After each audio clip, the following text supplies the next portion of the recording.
ஓடிடு மாமா ஓடிடு. எங்க அப்பா ரொம்ப கோவத்துல வந்துட்டு இருக்காரு. உங்க அப்பா தானே, நான் பாத்துக்கிறேன், நீ கிளம்பு. எங்கடா இருக்கா? ஆளே காணோம், எங்கடா இருக்கா? புத்தாண்டு எதுவுமே என் உயிர் எடுத்துட்டு வந்திருக்கியாடா? யோ, நான் எங்கே வந்தேன், நீதான் வந்திருக்க. பொண்ணு வீட்டுக்கு ஏன்டா மெசேஜ் அனுப்பிச்சு விட்டுருக்கா? யோ, நீ சொன்னதே அனுப்பிவிட்டுருக்கேன். ஏய், உனக்கு இங்கிலீஷ்லாம் தெரியுமாடா? யோ, எனக்கு இங்கிலீஷ்ல எல்லா வார்த்தையும் தெரியா. தயிர் சாதத்துக்கு இங்கிலீஷ்ல என்னன்னு சொல்றா? தயிர் சாதத்துக்கு கேடு ரைஸ். கேடு ரைஸா? உன்னை வச்சுட்டு இருந்தா எனக்கு தாண்டா கேடு. யோ, உனக்கு என்னையா பிரச்சனை, மோல அதை சொல்லியா. பொண்ணு வீட்டுக்கு இங்கிலீஷ்ல என்னடா மெசேஜ் அனுப்பிச்சு விட்டா? நானா? அப்பல உங்க கல்யாணத்துக்கு முந்தின நாள் நைட்டு எல்லாத்தையும் வர சொல்றதுக்கு அப்படியே இங்கிலீஷ்ல மெசேஜ் அனுப்பிச்சு விட்டு, அப்பதான் நம்ம கொஞ்சம் கெத்தா இருக்கும்.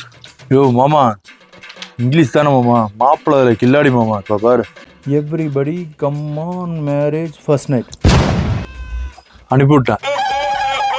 ஏண்டா கல்யாணத்துக்கு முந்தின நாள் நைட் வர சொல்லி மெசேஜ் அனுப்பிச்சு சொன்ன, நீ இதுக்கு என்ன அனுப்பிச்சு விட்டா?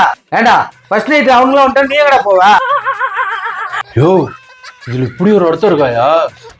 அந்த ரூம் பக்கலா எவனோ வந்தானா கைய காலை வெட்டி விடுவான், ஞாபகத்துக்கு.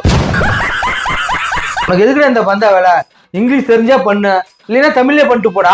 பின்னையா தமிழ்ல இப்ப கல்யாணத்துக்கு முதல் ராத்திரி அன்னைக்கு வான்னு அனுப்பிவிடுமாயா, அனுப்பி விடுறியா?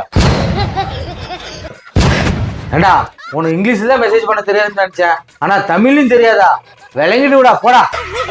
ஃபர்ஸ்ட் நைட் எவன் வந்து நிக்க போறான்னு தெரியல, என்னமோ பண்ணி தொலைடா.